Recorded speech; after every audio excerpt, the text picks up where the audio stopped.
أعوذ بالله من الشيطان الرجيم بسم الله الرحمن الرحيم ولا تباشروهن وأنتم عاكفون في المساجد تلك حدود الله فلا تقربوها كذلك يبين الله آياته للناس لعلهم يتقون. صدق پہ یا رب العالمین. تمام احباب درود پاک پڑھ لیجیے. اللہم صلی علی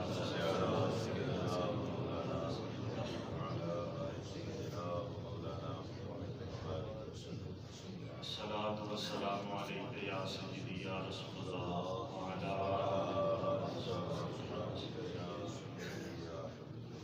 اللہ تعالیٰ کی حمد و ثنا و حضور رحمت عالم صلی اللہ علیہ وسلم کی بارگاہ اقدس میں ہدیہ درود و سلام عرض کرنے کے بعد رائی کے ساتھ ذکر احترام حضرات سامعین، بالخصوص میرے پیارے میرے عزیزم جناب قبلہ علامہ قاری اظہر اسار صاحب مصطفی عباسی، اللہ تعالیٰ آپ پر اور اس گھر پر اور یہاں آنے والے ہر اپنے بندے پر اپنی رحمتوں اور برکتوں اور فضل کا سایہ فرمائے.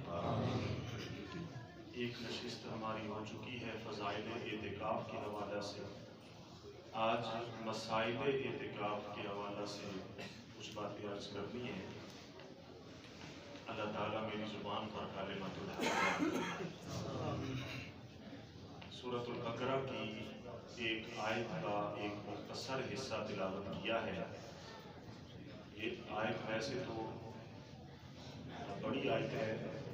أحل لكم ليلة الصيام الرفث إلى نسائكم هن لباس لكم وأنتم لباس لهن علم الله أنكم كنتم تختانون أنفسكم فتاب عليكم وعفى عنكم فالآن باشروهن وابتغوا ما كتب الله لكم وكلوا واشربوا حتى يتبين لكم الخيط الأبيض من الخيط الأسود من الفجر ثم أتموا الصيام إلى الليل ولا تباشروهن وأنتم عاكفون.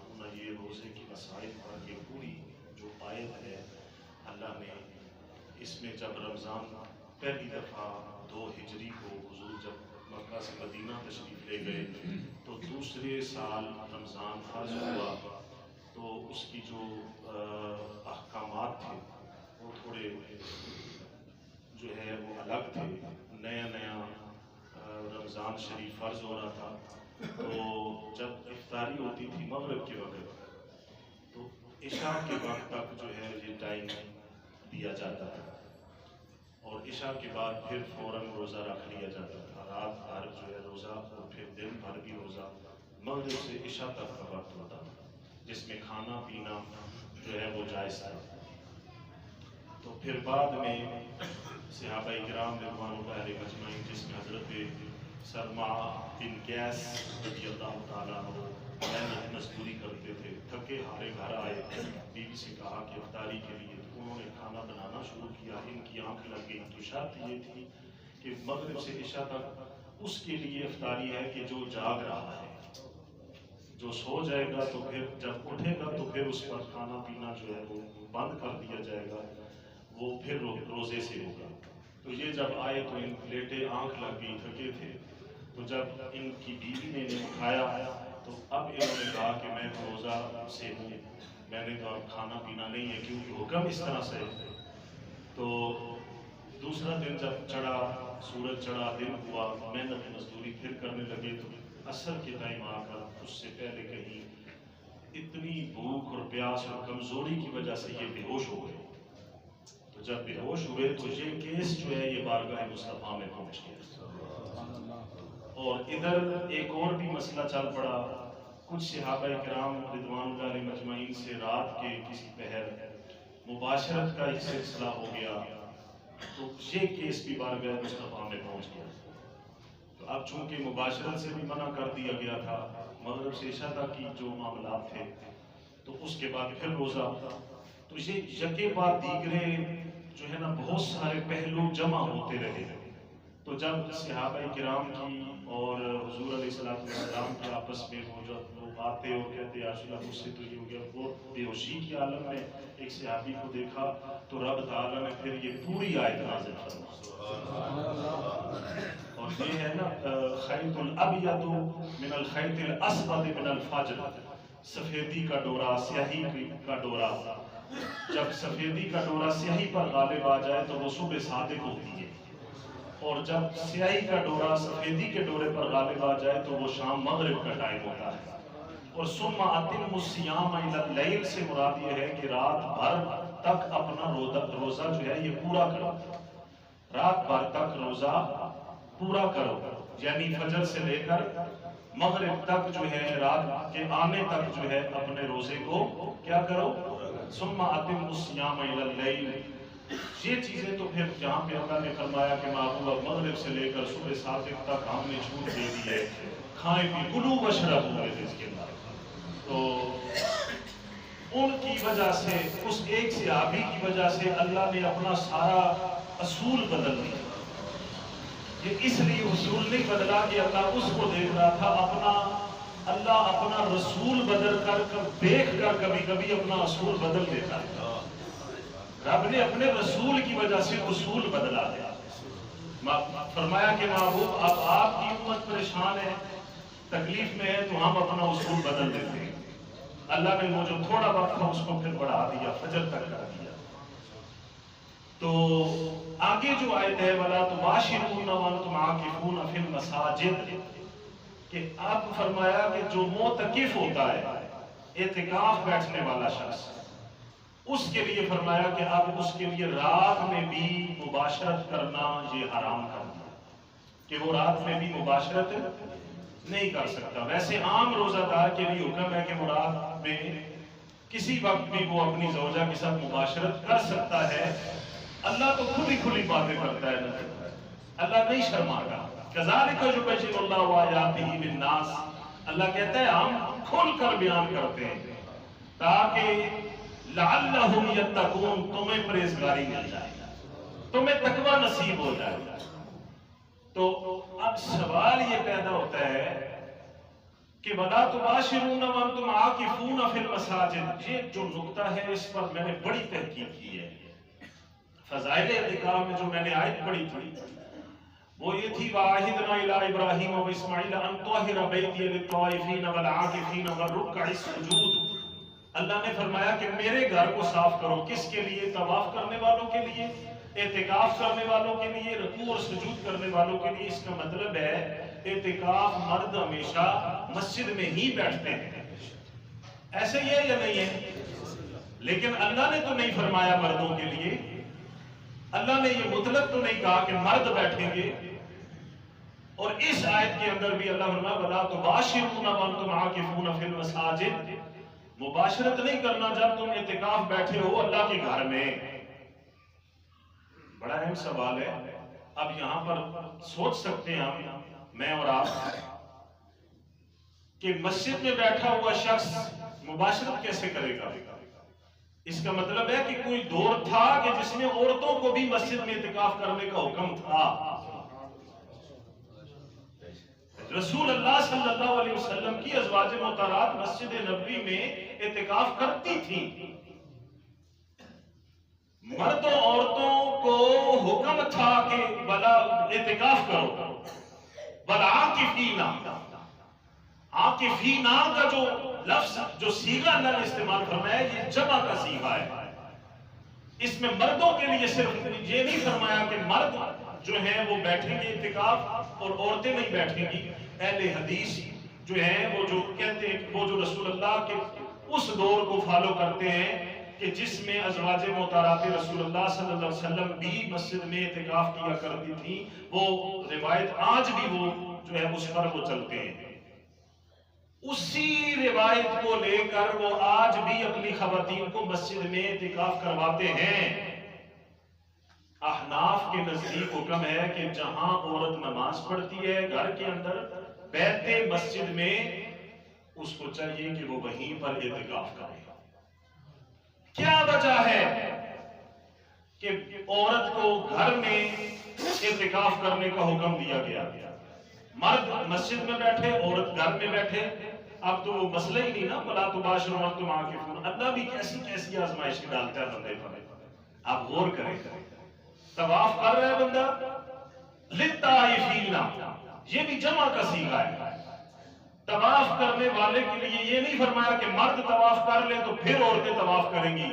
فرمایا نہیں، وہ آج بھی اسی طرح قائم ہے. مردوں عورتوں کے ساتھ وہ کس ملک کی ہے، کس دنیا کی، کس کونے کی ہے، وہ کالی ہے، سفید ہے، وہ گوری ہے، جو بھی ہے، مرد ہے، سیاہ ہے، سفید ہے، وہ کس زبان سے تعلق رکھتا ہے، کس ملک سے تعلق، کس شہر سے تعلق ہے اس کا، وہ طواف کر رہا ہے. اس کے ساتھ خواتین بھی طواف کر رہی ہیں، وہ بھی طواف کر رہے ہیں. اب سارے مرد عورتیں ایک ہی جگہ ایک ہی وقت طواف کر رہے ہیں. اور اللہ بھی تو آزماتا ہے نا، میں دیکھ لوں کہ میرا بندہ میری طرف آتا ہے یا دنیا کی طرف جاتا ہے. کتنی بڑی آزمائش رکھی رب نے. للطائفین، وہ آج بھی چل رہا ہے. والعاکفین، اس میں مرد عورتوں کو حکم دیا. لیکن کچھ چیزیں ایسی ہیں، مسائل ہے نا. آج مسائل میں نے عرض کرنے، امام بخاری نے کتاب الجنائز کے اندر جلد نمبر 3 میں آپ روایت لے کر آئے. حضور نے ایک مقام پہ فرمایا کہ لعن زوارت القبور، لعنت ہو ان مردوں عورتوں پر جو قبرستان جاتے ہیں. یہ مطلق حدیث پاک ہے سرکار دو عالم صلی اللہ علیہ وسلم کی. لیکن جب حضور نے یہ بات فرمائی تھی تو اس وقت نیا نیا اسلام داخل، نیا نیا لوگ اسلام میں داخل ہو رہے تھے، بت پرستی چھوڑ رہے تھے، اور مشرکین جو ہیں وہ نئے نئے مسلمان ہو رہے تھے. تو حضور نے منع اس لیے کیا کہ کہیں یہ پھر قبرستان جا کے قبروں کو سجدہ ہی نہ کرنا شروع کر دیں. بھئی ہمارا کوئی عقیدہ حکایت پر مبنی نہیں ہے. ہمارا عقیدہ رب کا قرآن ہے، نبی کا فرمان ہے، اور ہمارا اس سے کوئی تعلق نہیں ہے جو جا کر مزاروں پہ سجدے کرتا ہے. ہمیں جو اعلیٰ حضرت عظیم البرکت شاہ احمد رضا خان بریلوی نے بتایا نا، ہم نے وہ کرنا ہے. ہمارے اسلاف نے جو ہمیں بتایا ہے، قبر شریف مزار پر جائیں، 4 ہاتھ پیچھے کھڑے ہو کر فاتحہ پڑھیں، اخلاص پڑھیں، دعا مانگے اور یہ کہیں اللہ جو 360 رحمتیں صاحب مزار پر اتر رہی ہیں نا، ان میں سے مجھے بھی تو عطا فرما. آپ یقین جانے، آپ دعا مانگ کے ادب کے ساتھ دعا مانگ کر دیکھیں، رب جو اس کو عطا کر رہے ہیں نا، وہ آپ کو بھی عطا فرمائے. یہ ہمیں طریقہ بتایا گیا. حضور نے فرمایا تھا لعن زوارت القبور فزروها، جاؤ خبردار جو گیا وہاں پر لعنت ہو اس مرد عورت پر جو قبرستان جائے. لیکن یہ حکم کچھ عرصے کے لیے تھا. مسلمان جب پکے مسلمان ہو گئے نا، اب وہ کہنے لگے فدا کا ابی و امی یا رسول اللہ. اب جب کہنے لگے نا فدا کا ابی و امی یا رسول اللہ، میرے ماں باپ آپ پر قربان ہو جائیں. اب سرکار نے دیکھا کہ یہ جانیں بھی قربان کرنے لگے ہیں اور اپنے ماں باپ بھی قربان کرنے لگے ہیں. لا یؤمن احدکم حتی اکون احب الیہ من والدی و ولدی والناس اجمعین. اللہ فرماتے ہیں وہ شخص مومن ہو ہی نہیں سکتا جو اپنے مال جان آل اولاد سے بڑھ کر مجھ سے محبت نہ کر لے. جب فدا کا ابی و امی کا نعرہ لگا تو سرکار نے اب حکم بدلا. فرمایا نہیتکم عن زیارت القبور فزروها لانها تذکر الاخرہ او کما قال علیہ الصلوۃ والسلام. فرمایا لوگوں پہلے میں تمہیں منع کرتا تھا قبرستان نہ جانا، اب میں حکم دیتا ہوں قبرستان جایا کرو، اس سے آخرت کی فکر لگتی ہے، اس سے آخرت کی فکر آتی ہے. تو آج بھی یہ لوگ منع کرتے ہیں، یہ کہتے ہیں نہیں جانا چاہیے. اور آج بھی نماز تراویح ان کی خواتین آتی ہیں مسجد میں نماز تراویح ادا کرنے، نماز پڑھنے کے لیے آتی ہیں. وہی طریقہ جو رسول اللہ کے دور میں خواتین آتی تھی مسجد میں نماز پڑھنے کے لیے. طریقہ یہ تھا کہ ساری صفیں جب کھڑی ہو جاتی تو آخری صف میں عورتیں آتی صبح کے وقت اندھیرے میں اور چادریں لپیٹ کر آتی، نماز پڑھتی، سلام پھر جاتا جب تو اٹھ کر اپنے گھروں کو چلی جاتی. میرے آقا تو صلی اللہ علیہ وسلم نماز بھی طویل نہیں کرتے تھے جب کسی بچے کے رونے کی آواز آ جائے. حضور اس لیے نماز طویل نہیں کرتے کہ کوئی بچہ رو پڑے گا اور ماں تڑپ جائے گی، پیچھے کھڑی ماں بھی تڑپ جائے گی. سرکار نماز کو مختصر کر دیتے تھے کہ عورت اپنے بچے کو اٹھائے اور اسے چپ کرائے. بچے کا رونا رسول اللہ سے برداشت نہیں ہوتا. یہ امتی رو کر سرکار کو بلائے، رب معمول کی وجہ سے معاف کرنے والا ہے، وہ تو معاف کرنے والا ہے نا. اب آئیے، یہ جو چیزیں ہیں نا، خواتین کا گھروں میں اعتکاف کرنا، مردوں کا مسجد میں اعتکاف کرنا، یہ باتیں حضرت سیدنا فاروق اعظم رضی اللہ تعالیٰ عنہ کے دور کے اندر پھر آپ نے حکم فرما دیا، فرمایا کہ اب عورتوں کو چاہیے اپنے گھروں میں نماز پڑھا کریں، مسجد میں نہ آیا کریں. فتنہ اور فساد کا جب اندیشہ ہوا تو سیدنا فاروق اعظم نے عورتوں کو منع کر دیا. اب جب عورت گھر کے اندر، اب عورت کی نماز جو گھر میں ہے اس میں بھی فضیلت ہے. جو باہر برآمدے میں پڑھتی ہے اور جو کمرے میں پڑھتی ہے اس کا ثواب کم ہے. جو اندر کمرے میں پڑھ رہی ہے اس کا ثواب اس سے زیادہ ہے، اور جو تہخانے میں پڑھ رہی ہے، کمرے والی جو ثواب لے رہی ہے وہ تہخانے والی اس سے زیادہ لے رہی ہے. مطلب یہ ہے کہ جتنا چھپ کر عورت اللہ کی عبادت کرے گی اتنی ہی اللہ کی بارگاہ میں مقبول ہو جائے گی. تو اس لیے وَلَا تُبَاشِرُونَ وَأَنْتُمْ عَاكِفُونَ فِي الْمَسَاجِدِ، جب فتنے کا اندیشہ ہوا تو سیدنا فاروق اعظم رضی اللہ تعالیٰ عنہ نے منع کر دیا. فرمایا کہ جہاں عورتیں نماز پڑھتی ہیں اپنے گھروں میں وہیں پر جا کر اعتکاف کریں، وہیں پر اعتکاف بیٹھیں. تو آپ کا کیا خیال ہے کہ اگر سیدنا فاروق، یہ جو 3 طلاقیں ہیں، اب بات بڑھ جائے گی. ہمارا احناف کے نزدیک اگر کوئی شخص 3 طلاقیں دے تو وہ 3 ہی طلاقیں تصور ہوتی ہیں. ان کے نزدیک یہ کہتے ہیں 3 طلاقیں ایک نشست کے اندر ہم تصور نہیں کرتے. حضور کے دور میں بھی تھا اسی طرح.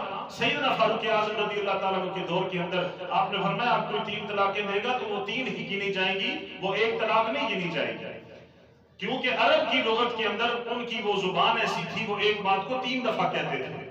وہ کہتے میں تجھے طلاق دی، طلاق طلاق. تو یہ مسئلہ جب حضور کے پاس پیش آیا تو حضور بھی ایک بات کو 3 دفعہ دہرایا کرتے تھے تاکہ صحیح سمجھ آ جائے. تو حضور نے فرمایا تم 3 دفعہ، چونکہ 1 دفعہ کہتے ہو، 2 دفعہ ساتھ یوں ہی کہتے ہو نا، جیسے پیاس لگی ہو اور مرچ لگ جائے تو کوئی بھی کسی سے کہہ سکتا ہے. بکر کہہ دے زید کو یار پانی پلا، پانی پانی، ہوتا ہے نا ایسے کبھی کبھی. ایک بات کو 3 دفعہ دہرا جاتے ہیں.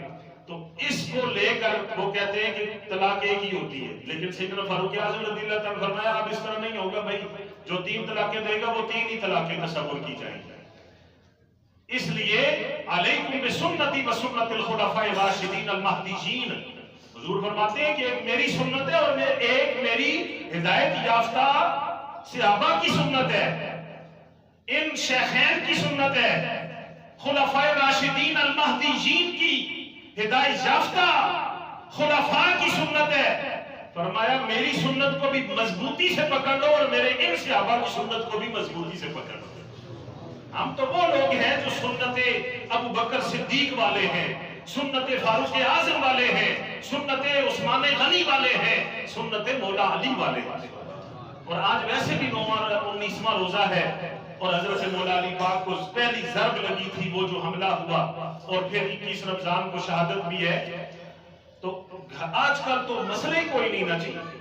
آج کل تو مسجد میں اعتکاف کرنا کوئی مسئلہ ہی نہیں ہے. واش روم بھی بنے ہوئے ہیں، وضو خانہ بھی ہے، حسین و جمیل مساجد بھی ہیں، کارپیٹیں بھی بچھی ہیں، محملی پردے بھی لگے ہوئے ہیں، اے سی بھی لگے، پردے بھی لگے ہوئے. مسائل تو پہلے ہوا کرتے تھے نا جی، جب مسجدیں کچی ہوتی تھی، واش روم نہیں ہوتے تھے مساجد میں، دور جا کر رفع حاجت کے لیے جانا پڑتا، گھروں میں جانا پڑتا، اور گھر کے اندر واش روم کر کے رفع حاجت کر کے قضاء حاجت کر کے واپس آنا پڑتا. اب رستے میں حضور کو کوئی بیمار مل جاتا نا تو حضور وہاں کھڑے ہو کر اس سے پوچھنے نہیں لگ پڑتے تھے، جیسے معتکف ہوتا ہے جو، اس کے لیے مسئلہ عرض کر رہا ہوں کہ اس کا کوئی اپنا بیمار ہے تو وہ اس کی عیادت نہیں کرنے جا سکتا. البتہ وہ رستے میں کہیں مل گیا، یہ پہلی بات ہوتی تھی. اب تو سارا کچھ مسجد کے اندر ہے نا، اب مسئلے بھی بدل گئے. جنازہ نہیں پڑھ سکتا معتکف، کسی بیمار کی عیادت نہیں کر سکتا، اور باہر کسی مجبوری سے نکلا ہے، جیسے آج بھی گاؤں کے اندر ہوتا ہے، مساجد میں واش روم نہیں ہوتے، گھروں کے اندر ہی جانا پڑتا ہے. قرض خواہ روک لے جس کا قرضہ دینا وہ روک لے اعتکاف ٹوٹ جائے گا، جنازے میں شریک ہو گیا اعتکاف ٹوٹ جائے گا، کسی عیادت کی جو بیمار کی عیادت کرنے گیا اعتکاف ٹوٹ جائے گا۔ اور خواتین بھی کے لیے بھی عرض کر دوں، اب کچھ ایسے بھی ہماری مائیں بہنیں ہیں جو گھر میں اعتکاف بیٹھتی ہیں لیکن کھانے کے وقت کھانا بھی بنا رہی ہوتی ہیں اور بھی ضروری کام کو کر رہی ہوتی ہیں۔ اللہ کے بندے اگر اس کو اعتکاف بٹھایا ہے تو اس کو یکسوئی کے ساتھ اللہ کی بارگاہ میں پیش کرانا۔ پھر بھی ہماری کوشش ہوتی ہے کہ ہماری بیوی، ہماری بیٹی بہن ہمیں جو ہے وہ کچن میں کام بھی کر کے دے اور اعتکاف بھی بیٹھ جائے، اور وہ پردے کی حالت میں کئی لوگ کر رہے ہیں اس طرح۔ تو اعتکاف اس طرح نہیں ہوتا، معتکف جو ہوتا ہے اس کا تعلق پھر دنیا سے ٹوٹ جاتا ہے، رب سے جڑ جاتا ہے۔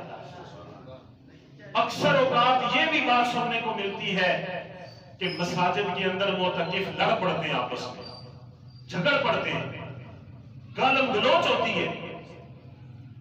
یاد رکھیں اگر آپ نے اعتکاف کیا ہے تو آپ کا کوئی مخالف آپ کے سامنے بیٹھ گیا یا آپ کے ساتھ بیٹھ گیا ہے، 10 دن حکم ہے کہ اس کو برا بھلا بھی نہیں کہنا۔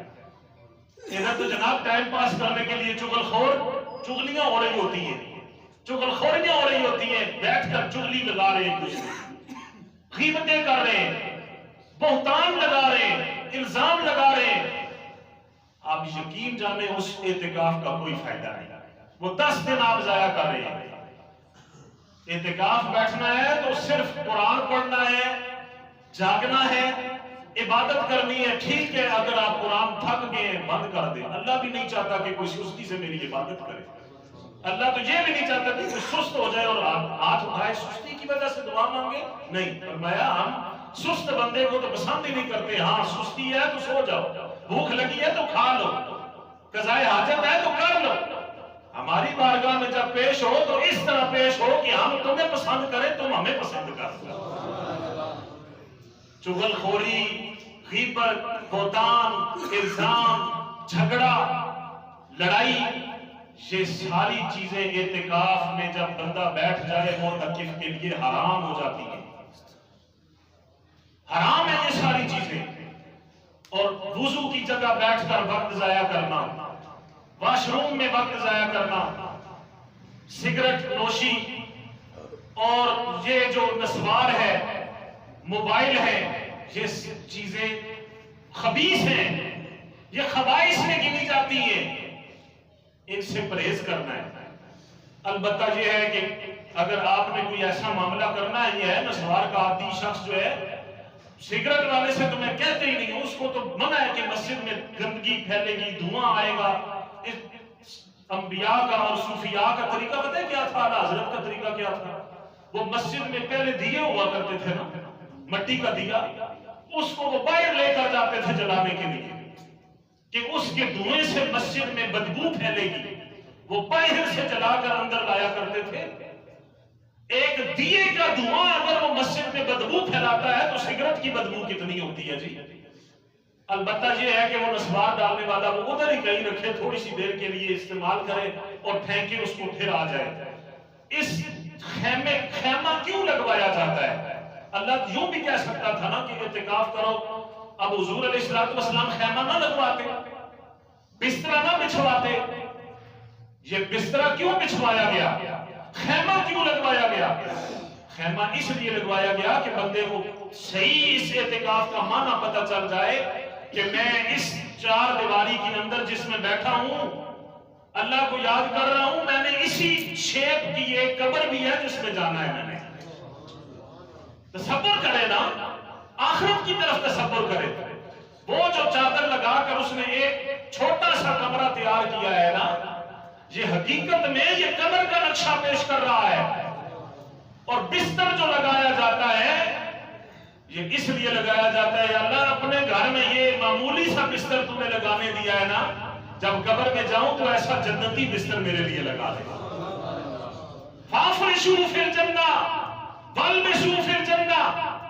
اور جو اعتکاف والا کپڑے پہنتا ہے نا، اس کا جو لباس ہے وہ سیدھا پرانا ہو جاتا ہے نا، تو اس وقت وہ دعا کرے، یا اللہ تیرے گھر میں اس قبر نما کمرے میں بیٹھ کر اس بسترے پر میں تیری بارگاہ میں عرض کر رہا ہوں یہ بستر بھی جنتی دینا اور جب لباس کی باری آئے تو لباس بھی جنت والا عطا کر دینا۔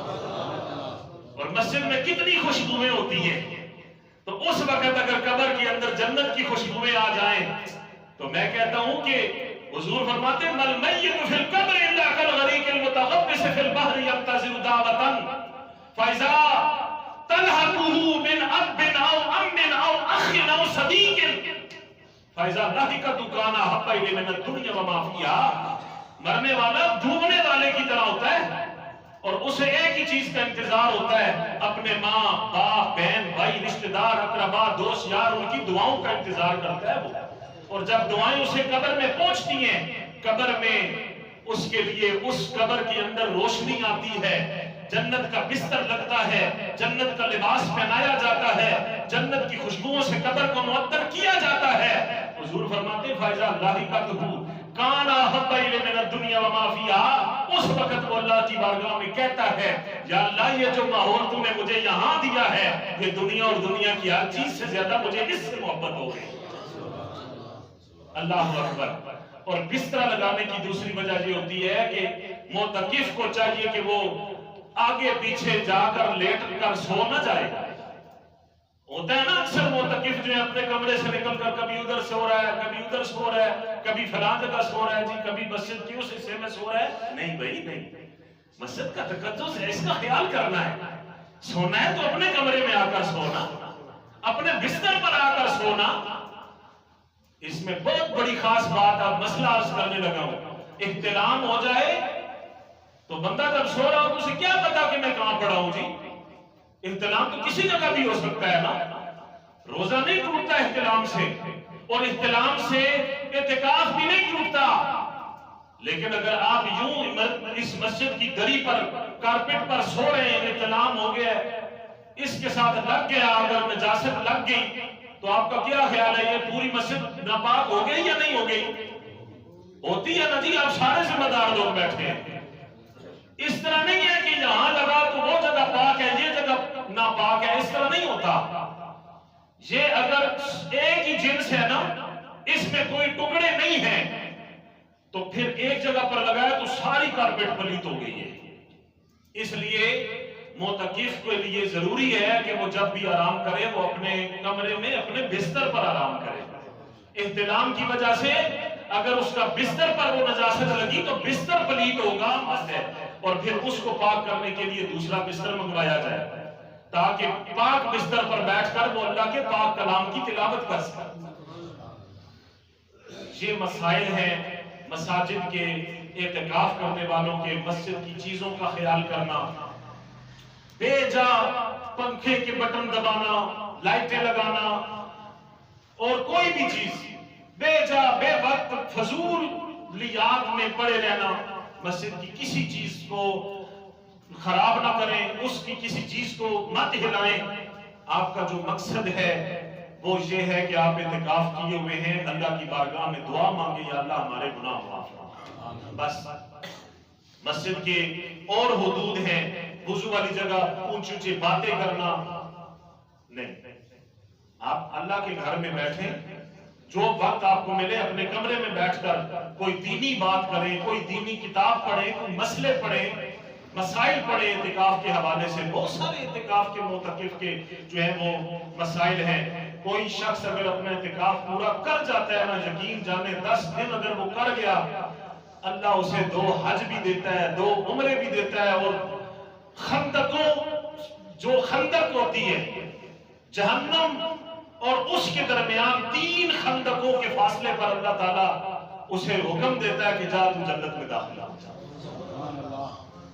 اس کے درمیان خندقیں کھود دیتا ہے، اتنا فاصلہ کر دیتا ہے، جہنم سے اتنا دور اللہ کر دیتا ہے۔ اور یہ بھی یاد رکھیں، میں نے پہلے بھی عرض کیا تھا، جوانوں کو چاہیے کہ وہ اعتکاف بھی کریں۔ جس نے کبھی اذان نہیں دی وہ اذان دے، جس نے کبھی مردہ نہیں نہلایا مسلمان، اسے چاہیے کہ وہ کبھی میت کو غسل بھی دے۔ ہمارے غریب ہی یہ سارے کام کرتے ہیں، اللہ کرے یہ امیروں کو بھی شعور آ جائے۔ پتہ نہیں کیا وجہ ہے، ہر مسئلے میں ہمارے جناب وہ بچے جوان آگے ہوتے ہیں جو غریب غربا ہوتے ہیں۔ ہمارے عمراء اس طرف نہیں توجہ کرتے، یہ جو ذات پات کے چکر ہے نا، اونچ نیچ کے، اس کو ختم کریں۔ اللہ نے مسجد میں لا کر سب کو کھڑا کر دیا ہے، اور بادشاہوں کو بھی غریبوں کے پاؤں میں سجدے کرتے ہوئے ہم نے دیکھا ہے۔ ایسے کئی لوگ ہیں، آگے غریب کھڑا ہوتا ہے، پیچھے امیر کھڑا ہوتا ہے، وہ سجدے کر رہا ہوتا ہے۔ اللہ اکبر، اللہ نے یہاں پر آ کر سب یہ برابری کر دی ہے۔ یہ برابری ہے مسجد میں، جنازہ گاہ میں۔ وہ شاکر شجاع آبادی نے بڑی پیاری بات کی تھی، اکو رنگ دا کفن تے اکو جیاں قبراں، اکو رنگ دا کفن تے اکو جیاں قبراں، مر گئے انسان برابر۔ اللہ اکبر، فرق ہوندا غریب امیر دا جگ اندر، سب قبرستان برابر، گناہگار ہوساں دوزخ سرساں، ٹیڈی میڈی جان برابر، کھڑے ہو سن معاشر نو، شاکر پکی واسطے خان برابر۔ وہاں پر کوئی اونچ نیچ نہیں ہے، وہ سب برابر ہے۔ اس لیے اپنے آپ کو دیکھیں، اپنے پاؤں کی طرف نظر کریں، اور اپنے قد و قامت کو دیکھیں، تو پھر اللہ کا شکر ادا کریں کہ اللہ تو نے جس حال میں رکھا ہے تیرا شکر ہے۔ اور اگر کچھ بھی نہیں ہے نا، تو اللہ سے صبر کرنے والا بدن مانگے، شکر کرنے والی زبان مانگے۔ اللہ تعالیٰ کی بارگاہ میں دعا ہے، اللہ تعالیٰ ہمیں عمل کی توفیق عطا فرمائے۔ آخر دعوانا الحمدللہ رب العالمین، آمین۔